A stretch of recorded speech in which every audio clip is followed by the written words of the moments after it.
Okay, hello there, guys. I hope you're doing well. Today, we're going to be doing something a little bit differently. I'm going to be walking you guys through my escape from the Australian gulag because I've been asked by lots of Bitcoiners on Twitter, hey, how the hell did you get out of Australia? So I'm going to do a little podcast today explaining why I left, how I did it, the challenges involved with escaping Australia, whether I intend on going back, and most importantly, how I think the sovereign individual thesis will unfold over the coming decade, because that book really did influence my decision to leave Australia and look for a private citadel somewhere else around the world. So that is what we're going to be talking about in today's video. It also kind of kills two birds with one stone because I didn't have time to schedule a Zoom recording with someone else to rip a normal one-on-one kind of podcast this week. So we're going to kill two birds with one stone, and you guys are just going to have to put up with me ranting and raving into a camera for today's podcast. That is actually why I have been so busy recently and haven't been able to put out the same, podcast every week, because I've been really, really busy trying to escape Australia and look for a sovereign country somewhere else around the world. So we're going to get into that today. First, we should probably hear from the show sponsor, who is Coinbeast. Do you guys need Bitcoin support? Well, you can book a one-on-one video call with a Bitcoin Pro at Coinbeast Connect. You can ask questions about mining, self-custody, multi-sig setups, how to run a full node, how to run the Lightning Network, and how to use that to accept Bitcoin payments. It's really easy. All you need to do is go to coinbeast.com, select a pro and a time that you're available, and that's it. You can schedule a meeting with any Bitcoin Pro that you like. It's that simple. Learning about Bitcoin has never been easier. So that's our show sponsor from today, Coinbeast. Check them out, guys. But let's jump straight on into today's podcast. I have a couple of notes up here on screen. I have two screens here. I'm not just ignoring you guys on my left. I'm trying to get a little bit structured here because I am known to ramble and go off topic. So we're going to start with the big one, the state of Australia and why I chose to leave. Lots of people ask me all the time, Luke, is Australia really as bad as what you see on the news? Yes, bits and pieces, yes and no. So yes, in Melbourne and Sydney, in the cities, things are really bad. Yes, protesters got shot with rubber bullets, running away from the police in a protest. So yes, people getting shot in the back with these rubber projectiles. That's scary. Yes, the government cut off the internet when people were trying to share videos, just documenting this whole process and showing the size of the video. That happened. Yes, the government banned the media at one stage from flying their helicopters over the size of over the top of the protests in the sky and filming how large the protests were. Yes, all of that happened. And most of that was happening when we did have the largest rallies in late 2021. At one stage, there's a couple of rallies that went back to back. And on the weekend, there was 1 million Australians in the street across all the capital cities. So combined 1 million people marching against the tyrannical actions of our government. So that's like 5% of the Australian population. So there is actually a good amount of pushback from the Australians. And that's maybe why restrictions have been eased recently. But I don't think recent easing in restrictions is anything that you guys should kind of rest on your laurels about. I left because I think it's going to get a lot worse for Western countries around the world as a whole. So that's Australia, that's Canada, that's the UK, even the US to an extent. And oh my God, especially Europe. Europe's fucked. And that's because for a couple of different reasons. Firstly, is I think we're going to be living through the largest sovereign debt bubble bursting of all time in human history. That's a big claim, but the numbers seem to back it up. Most Western countries around the world have a debt to GDP ratio above 130%. And there's a really good report that everybody knows that I keep screaming about by Hirschman Capital. They looked back at the past 250 years of monetary history.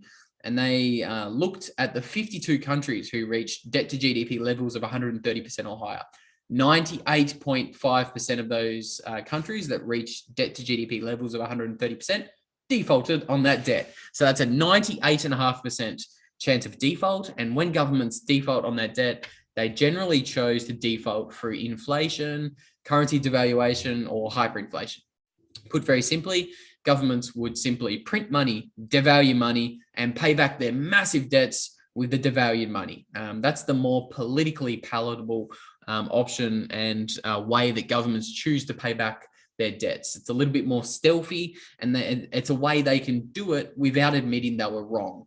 If they chose to default on their massive debt through deflation, they would actually have to come out and say, look, guys, no more money printing, no more massive fiscal deficits being run by the government. We need to tighten our belts. The reason we've got 139% debt to GDP ratio in the United States as of 2021 is because we were irresponsible. We accumulated too much debt. We couldn't balance our budget. So now we're going to stop printing money and we're going to raise rates to where they should be. And obviously asset prices would fall 90%. A lot of people say, Luke, 90%, you're crazy. Well, I don't think so. We've got more debt today around the world than we did in the 1930s.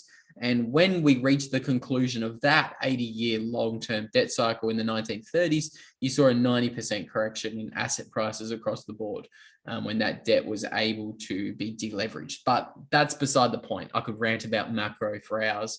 I think Western countries are going to go through a debt deleveraging or a default. You're already starting to see the beginning signs of that. So the US in particular is seeing inflation at its highest level in over 40 years. That's massive. And a lot of people are just brushing that one off.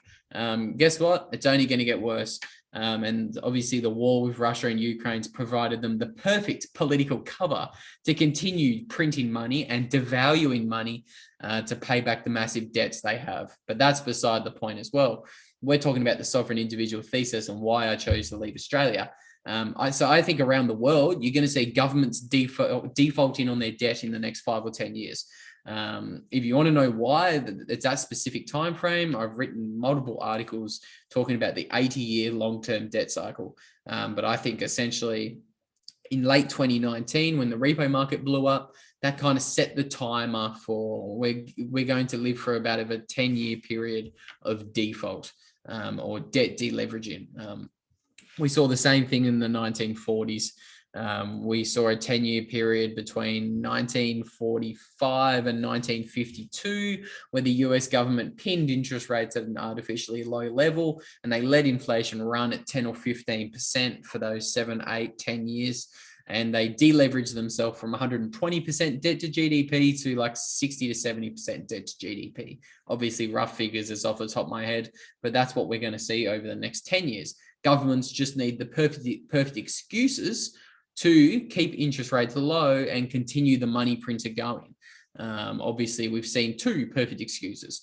COVID in early 2020, and just as they're about to raise rates, leading into early 2022, surprise, surprise, we've got a war with Russia and Ukraine. So that means we can't raise rates as much as we initially aggressively forecasted. We're going to continue printing money. But that's besides the point. That all that macroeconomic ramble and tangent was a way to say bankrupt governments turn into tyrannical governments. And a lot of the Western countries who have done well over the previous 100 years of this fiat fiasco, like Europe, UK, US, Australia, Canada, New Zealand, I think their citizens are going to get the biggest shock because they haven't lived through a currency devaluation or a currency crisis like most countries in Africa and Latin America have over the previous 50 years.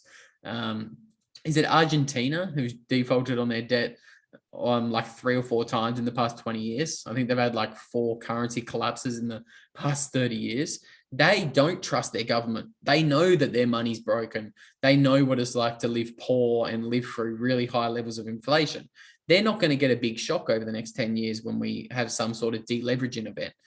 The people in the Western world, like Australia, Canada, UK, we're pretty entitled. We, as a whole, we think that's just how life is. We think that it's normal to just live off the tit of the government and get paid welfare checks, and that nobody stops to ask themselves, where does that printed money come from? that the government gives me to pay to sit on my ass and support the propaganda that it puts forward. But that's beside the point. Western countries are going to have a pretty shitty few years on their hands. That's why I chose to get out of Australia, because I think shit's only going to get worse. And I think it's a really important time over the next 5 years to surround yourself with like-minded people, which is obviously Bitcoiners. Get yourself into a freedom-loving country or jurisdiction of the world, and surround yourself with Bitcoiners who know what's going on. Because the everyday person or your neighbor who might be really friendly right now, what happens if your neighbor can't feed his family or his kids? Typically, when you look for a currency collapses, the everyday person or even someone you might consider a really nice guy, they can turn a little bit crazy when they can't feed their kids. It becomes kind of life and death situation. So that's just reinforcing the point that laser hodls made famous or popular, I suppose. Make yourself asymmetrically hard to bring tyranny to your doorstep. Okay, you want to make it. You want to put yourself in a location where you're protecting yourself. Obviously, if you're living in the cities, the nation state can bring tyranny to your doorstep very easily. You could have a Black Lives Matter or an Antifa protest on your doorstep tomorrow, and they might be demanding money from you. So honestly, that's besides the point. But get yourself in a local kind of community. Get out of the cities, because shit's going to get bad. And the countries, these Western countries are probably going to have the biggest kind of culture shock when shit starts to go down. So that's a little bit on the sovereign individual thesis. I want to talk about countries that I think are going to be good moving forward over the next 5 or 10 years. So I really do think Latin America is the continent you want to be on in the next 10 years. I think the United States is the last stand for freedom. So when I was looking at which country I wanted to go to, obviously the US is number 1 and number 2 was Latin America. So somewhere like Mexico, and anywhere in Latin America. A couple of different reasons why. They're not like the red states in the US and Mexico in particular have their borders open to unvaccinated people. And that's something that I really like. And I think there's a few Eastern European countries and Slovenian countries that kind of are saying no to Klaus Schwab and his Great Reset agenda, but it's too cold for me. I hate cold weather. I was just in Vegas yesterday and I was shivering my ball sack off the whole time. I hate cold weather. So Mexico or the US for me. And obviously now Latin America. Why do I like Latin America? A lot of Latin America has their borders open, even to the unvaccinated people. And that's because they really do rely on tourism, I suppose, and they don't like Klaus Schwab and the fucking IMF. But I can't say that on YouTube, but they've had a hard time from the IMF over the past 30 or 40 years. So they're not going to enforce the tyranny that Klaus Schwab has enforced onto the Western world's governments. Like we've all seen the Belarus president come out in early 2020, and he was very open about it. He was like, look, I just got offered an $890 million bribe from the IMF, or was it the World Economic Forum? I'm pretty sure it was the IMF, to lock down my country and enforce martial law. I'm not doing it though. Fuck you, Klaus Schwab. This is the president of Belarus saying this. So we can only assume or speculate that other Western countries have taken that money. But it would appear that a lot of Latin American countries have said no to Klaus Schwab because they've been in debt to the IMF before and they've essentially made themselves debt slaves. So countries like Mexico and El Salvador, they've got their borders open to unvaccinated people. And I think that's a really interesting trend to observe. I think it's also interesting to observe the rise of Bitcoin in lots of countries across Latin America. Whether it's Colombia, Mexico, there's the 2 richest people in Mexico are battling it out to accept Bitcoin at their shops. And you've also got a politician, the young female whose name escapes my mind, trying to implement Bitcoin as legal tender in Mexico. She's probably small and she's probably not going to get the bill through, but it's a good trend to observe. A Colombian politician, same story. Panama released friendly Bitcoin and crypto regulation after the El Salvador announcement in 2021. And there's obviously Rio as well. The city of Rio said, yep, we're going to put 1% of our treasury reserves in Bitcoin. And they also implemented a favorable Bitcoin tax structure. There were a few other countries in Latin America that have been posturing as being friendly towards Bitcoin recently, but they escaped my brain at the moment. So I really like Latin America because of the freedom posturing that they're doing around bodily autonomy. But then also in Bitcoin. So I think countries that adopt Bitcoin, they're a good proxy to look at for freedom as well, because obviously a Bitcoin country is going to also adopt freedom. El Salvador is a good example of that. El Salvador adopted Bitcoin, and the majority of Bitcoiners also respect freedom and, let's say, bodily autonomy. And that's because, I suppose, a common trait amongst a lot of Bitcoiners, I don't want to overgeneralize, but a lot of Bitcoiners really value, obviously, not trusting and verifying information. That's why we use Bitcoin and we don't use government money, because we've verified that government money is bad. And obviously, a lot of Bitcoiners practice that principles in lots of other aspects of their life. So they verify government medicine, and they verify the education system, and they've come to conclusions that those things aren't, the government's also lying to us in those other aspects. So Bitcoiners obviously believe in freedom and bodily autonomy after they've done that verification. I'll leave that tangent there and try not to get kicked off YouTube. But so you're going to see countries adopt Bitcoin like El Salvador, and then you're also going to see them come out and do what Nayib Bukele did. He said, you know what? You're not going to have to shove that thing with methyl oxide or whatever on the end of the tip of it halfway up your nose to enter our country. No PCR tests. And you know what? You don't need to be vaccinated to come in. I thought that was very interesting by El Salvador. And I think that's something that other Latin American countries, if they adopt Bitcoin legal tender, I'll be interested to watch whether they also adopt freedom ideology and bodily autonomy practices like Nayib Bukele did. So I've touched on a few things there. I've touched on countries that I like moving forward. Get out of Europe, guys. I think Europe's an absolute Orwellian hellhole. Obviously, that's where Davos is centered. Klaus Schwab, I'm pretty sure he's in Germany, and Davos is centered out of Europe. I see that going down the gurgler. The blue states in the US, they're probably going down the gurgler. Australia, the UK, they've got further to fall, guys. These Latin American countries have lived through poverty and inflation for their whole life. If it gets a little bit worse, it's not going to change dramatically. I think shit's going to change dramatically in the Western world. So that's a little bit. Let's talk about the process of actually getting out of Australia after I take a quick swig on my Tiki Out Sunkist. So I've got a lot of Bitcoiners asking, how the hell did you even get out of Australia? Because they only opened the international borders about a month ago. I was pretty much on the first flight, fuck out of there. I think they only opened their borders 3 or 4 weeks ago.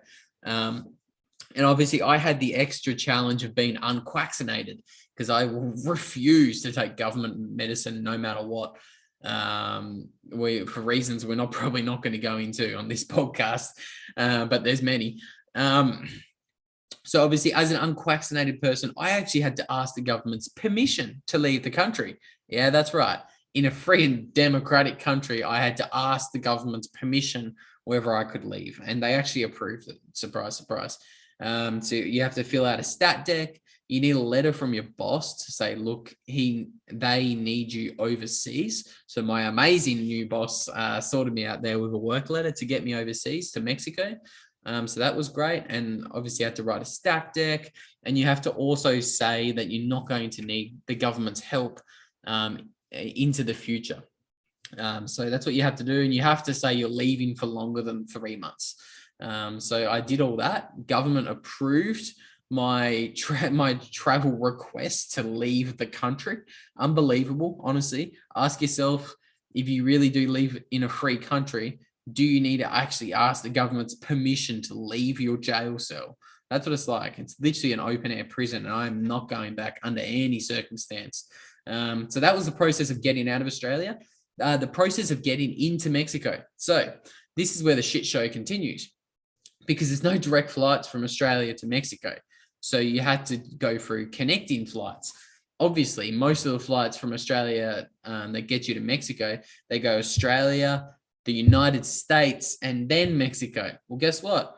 The US has their borders closed to the unvaccinated people. So I couldn't even transit through the US. I had to find another route. So you can go from Australia to Turkey to Mexico. I believe that's a route. You can also go Australia. I'm pretty sure you can go to Doha or Dubai and to Mexico. Pretty sure that's a route that the unvaccinated can take. You can go through Japan, but you have to do like a week's quarantine from memory. And believe it or not, the route I took was Canada. You can transit through Canada being an unvaccinated person. Yes, I was surprised as you all are, given just how tyrannical Canada has gone recently. That's actually a great sorry, excuse me. That's actually a great point about Canada. People say, oh, the Western countries can't get too tyrannical. Did you just see Canada? They're literally freezing people's bank accounts. And that's just a sign of things to come from the Western countries. And citizens in Canada would have been pretty damn shocked watching that one. And that's just the tip of the iceberg. You're already hearing talk of unrealized capital gains talk in the US, and you've also got talk in Austria and Australia about a health tax being imposed on the unvaccinated people. So that means if you're unquaxed, what they're going to do is they're going to take money out of your bank account every month and call it a health tax. Expect things like that to continue in the Western world, guys. They're going to milk those tax cows dry, and that's how they're going to try and pay for their massive debt. They're going to obviously raise taxes, and they're going to steal your wealth through the silent tax that is currency devaluation and inflation. So, be on the lookout there. That was a little bit of a side tangent, but that's how I got into Mexico. You need to find a connecting flight, and then obviously this doesn't just apply for Mexico. This is anywhere in Latin America. So El Salvador's the same or very similar. And there's lots of other nice little countries in Latin America that are shaping up pretty nicely in my eyes. I think that's just about everything I wanted to hit on, guys. I was in Mexico for a couple of weeks. People are asking me what it's like. I went to Cancun, more of a kind of touristy area. Mexico is a beautiful country. It's not a first world country though. Like, you will get a little bit of a culture shock. Like, people are pretty poor there. They are. But it's a very nice country, very nice people indeed. I got by on fuck all Spanish. I didn't know much Spanish whatsoever. I could still get by. There's lots of English speaking people, lots of Bitcoiners in Mexico, which is really what you want to see. Obviously, lots of other Bitcoiners have come to the conclusion that they're going to flee their Western, quote unquote, democratic free country and move to El Salvador. So that's something I observed. Lots of Bitcoiners in Mexico. Cancun's very nice. Tulum's very nice. Went and saw the pyramids, the seventh wonder of the world. They were very nice. What can I say? Mexico's a great country. And if I get the boot from the United States, I will happily live in Latin America. I'm not going back to the Australia under any circumstance, really. I really want to get out of those Western countries for living out this kind of transition. Go where you're treated best, honestly, guys. And that's kind of the thesis of the Sovereign Individual Playbook. You're going to have these smaller countries, these free private cities, whether they emerge in Mexico or Nicaragua or El Salvador. These countries are going to be competing for you. So you're going to make yourself, if you're a Bitcoiner, they want your capital. They want you to spend your Bitcoin in their country. Something else I think you should probably do, and something I've been asked about, people say, oh, but what about my job? I don't want to leave my job. Change careers. That's what I did. I shut down in early 2020. I pretty much shut down my small personal training gym because I could see the quaxinations would eventually come to me. This was early 2020. I said, okay, they're eventually going to come for me, especially my industry. I need to find an online job that I can do from anywhere around the world. And I focused my energies on getting Bitcoin jobs, and I've got a handful of them now that I can do remotely anywhere around the world. So honestly, it can be done pretty easily. If a bogan like me can get some online jobs, I'm sure you can. If you want to know more about that, hit me up and I can help you out. Give you some tips and tricks and things to focus on. But it's really pretty easy. If you just do a little bit of work, proof of work, guys, you can, I suggest you look for a mobile job or an online job that enables you to work from anywhere and enables you to leave your Orwellian, draconian, Western, quote unquote, democratic and free country and live in a future citadel. Like, surround yourself with like-minded people who believe in freedom and bodily autonomy. I think that's a good approach moving forward. And especially during the transition, if you're surrounded by Bitcoiners, they're typically preparing to weather this transition. And when shit hits the fan, they're not going to rob you because they know what's coming. They've prepared for it. So that's just about everything I hit on. Something else actually I get asked about a lot is how bad are the masks on the plane? Boy, do I have a story for you guys. I had a fucking 16-hour flight from Sydney, Australia to Vancouver, Canada. And boy, did I have a shit show of a time. I was talking to some Canadian bird there pretty much the whole trip. But so anyway, you're talking to someone, and if your mask slips down, you get a masked Nazi running up the aisle of the plane. Put your damn mask on. They're screaming at you. Within the first hour and a half, I got told off probably, I don't know, 6, 7, 8 times. It was absolutely ridiculous. You got the mask, you can have the mask down under your chin. And say, for example, I had my water bottle like this, about to take a drink, and a masked Nazi would run up. You haven't taken a sip of that water in more than 15 seconds. Put your mask back on. It's unbelievable. I even, so I had food, you got a little fold down tray, had my food, I was eating a little bit of tucker. Obviously it was steak and chicken. I wasn't eating any of that fiat food, guys. But I had my knife and fork, my food on my little fold down plate.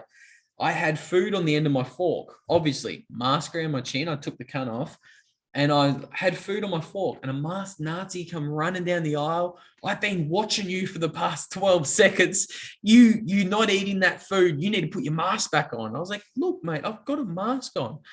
It was absolutely ridiculous. So about 2 hours in, I copped an official warning. They drew me up one of those stupid fucking documents, essentially saying, look, if we need to warn you about wearing a mask up over your snoz one more time, we're going to stop the flight and you're going to get like a $5,000 fine and all this kind of crap. So how bad are the mask Nazis on the plane? Fucking bad. They made me suffocate for about the other 15 hours of that flight. I had to wear that stupid mask the whole time. And it's annoying. It's disgusting. You can't breathe in it. It's horrendous. I call it human abuse, and I will remember the people who enforce the masks when Nuremberg 2.0 rolls around. Don't you worry. So yes, masks are horrible. Yes, there was a big difference between flights. So that flight from Sydney to Canada, absolute shit show. Like, the Nazis loved their new power. But for example, flights from Mexico to the US and flights within the US borders, not so bad. Not so bad at all. They honestly don't care. They don't give a fuck. So that's interesting. Let me know in the comments what you guys think about that, or whether you've had similar experiences, whether it's just the Canadians and Australians whose the power has gone to the head of the flight attendants and they're actually loving the narrative. They love enforcing the narrative. They believe the narrative. What's the quote from the Matrix? They're so hell-bent on supporting the system at all costs. They will fight for the system at all costs. The quote escapes me, but I think you guys get the gist of it. People in America and Mexico just don't give a fuck. I rarely got asked to put my mask on properly. Like, I'll wear it right up under my chin, hanging off one ear. I just refused to put the thing on in the planes, and they didn't care in America or the flights in Mexico either. So thought that was cool. Let me know if you've had the same experiences. I'm just looking at my little list of things I wanted to hit on. I think I've just about hit on everything, guys. I think I've beaten that one to death. The Western countries are going to fall because they're a lot higher up and elevated than these other poorer third world countries that have already lived through tyranny and inflation. Western countries, I think that's just about it. I walked you through the process of how to get out of Australia, masks, Mexico, customs. Oh, I don't know. Okay, so here's another story. I don't know whether it was me, and just because I got a shitty haircut and I look like a bogan, but I got some shit in customs in Mexico and the US. So I don't know. I got let in eventually, but both times there's a little bit of a shit show. Maybe they were just trying to fill their quotas, and they thought, good little white boy, we can try and cause this guy some ruckus. But customs is okay as long as you don't tell them too much. I think that is just about everything, guys. If you like the video, or if you want to hear more about my journey from escaping Australia and into Mexico and the US, let me know.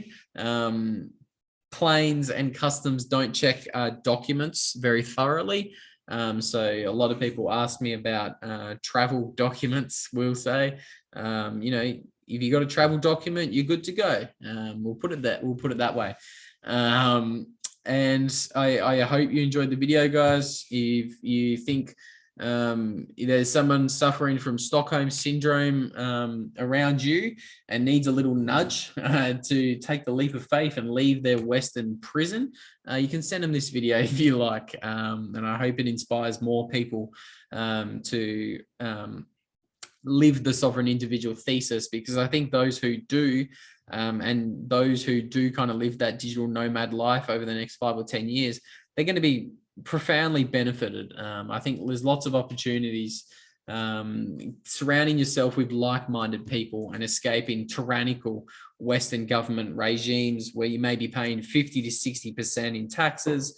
You're paying for your nose in obviously currency devaluation and inflation, and you're getting locked down like you're some servant living in a jail cell. Why not go and live in a country that's going to actually treat you like a customer and not a cow to be milked for your money? So that's probably my advice, and probably a good note to leave the video out on. So the next podcast, guys, I'm probably going to structure it, going to go back to normal, and it's going to be a one-on-one podcast where I interview a Bitcoiner. But that's my rants for today, guys.